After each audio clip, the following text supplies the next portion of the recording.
Hello friends, welcome back to my new blogs. Friends, आज का जो ब्लॉग है वो है जो मारुति की न्यू अर्टिगा अपडेटेड 2025 आई है, ये जो सामने खड़ी है।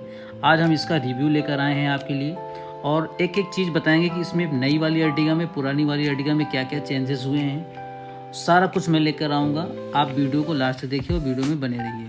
तो फ्रेंड्स, इसका पहला जो चेंजेस है वो है इसका रियर स्पॉइलर। पहले वाली अर्टिगा में स्पॉइलर नहीं दिया गया रहता था, अब वाली नई वाली अर्टिगा में स्पॉइलर मिल के आ रहा है, कंपनी से फिटेड होके आ रहा है। और इसका पीछे का जो है बूट स्पेस आप देख सकते हैं, सीएनजी टैंक होने के चलते इसका बूट स्पेस बहुत कम है। बूट स्पेस बढ़ाने के लिए जो हमारा थर्ड रो है, अगर इसको हम फोल्ड कर देंगे तो बूट स्पेस हमारा बढ़ जाएगा। आइए हम आपको ले चलते हैं इसके थर्ड वाले रो में, सॉरी ये सेकेंड रो है।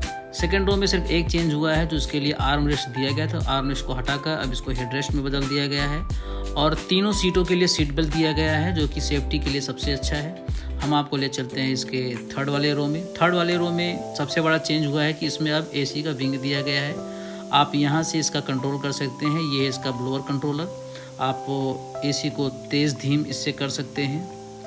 और तो मारुति ने सिर्फ एक कॉस्ट कटिंग की है, जो यहाँ पे 2 एसी दिया है। एक साइड, दूसरी साइड भी पैसेंजर के लिए एसी दिया जा सकता था, जिसको मारुति ने नहीं किया है। ये चीज़ करना, सीट पहले से ज़्यादा कंफर्ट है, बैठने में बहुत ही अच्छी है। और अब हम आते हैं इसके सेकंड रो में। ये है, ये आप देख सकते हैं, पहले इससे पहले जो अर्टिगा होती थी यहाँ पे एसी विंड दिया गया था।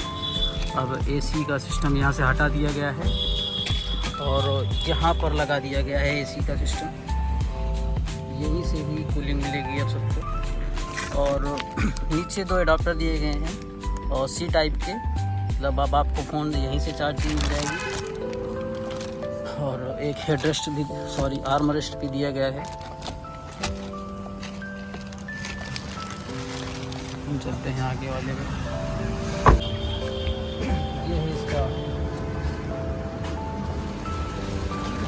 मैं लगाता हूँ। इसमें जो 2 बदलाव किए गए हैं आगे, पहला बदलाव मैं बताता हूँ कि यहाँ पर जो पीछे इसमें एक एसी दी गई है सबसे थर्ड वाले रो में, उसके लिए यहाँ पे पुश बटन है। जब आप इसको करेंगे तो ओपन हो जाएगा, चल जाएगा। जब आप इसको बंद कर देंगे तो बंद हो जाएगा। और दूसरा चेंजेस जो दिए गए हैं, यहाँ पे बॉटल के पास यहाँ पे एसी लगी रहती थी पहले वाली अर्टिगा में। अब वाली अर्टिगा में यहाँ से एसी को हटा दिया गया है। कहीं ना कहीं मारुति ने यहाँ से इसकी कॉस्ट कटिंग की है। कॉस्ट कटिंग मैं क्या बात करूँ कि यहाँ की एसी अगर देखा जाए तो हटा के आप थर्ड वाले रो में लगा दिया गया। बाकी इंटीरियर में, डैशबोर्ड में किसी प्रकार की कोई भी चेंजेस नहीं है। तो सॉरी, एयर बैग दिए गए थे, एक स्टीयरिंग में होता था, एक इस साइड में था। ये दोनों एयर बैग्स अभी भी वैसे भी हैं। और जो 4 एयर बैग्स दिए गए हैं वो हमारे यहाँ पे है, तीसरा यहाँ पे, चौथा इस साइड में है, और 5वां इधर और 6वां इस साइड में। तो ये है हमारी न्यू अर्टिगा 2025। उम्मीद है आपको हमारा वीडियो पसंद आया होगा। अगर आपको इसके बारे में कोई और जानकारी चाहिए, आप हमारे चैनल को सब्सक्राइब कीजिए, वीडियो को लाइक कीजिए। तब तक मिलते हैं आपसे नए वीडियो में किसी नई गाड़ी का नया रिव्यू लेकर। Thank you.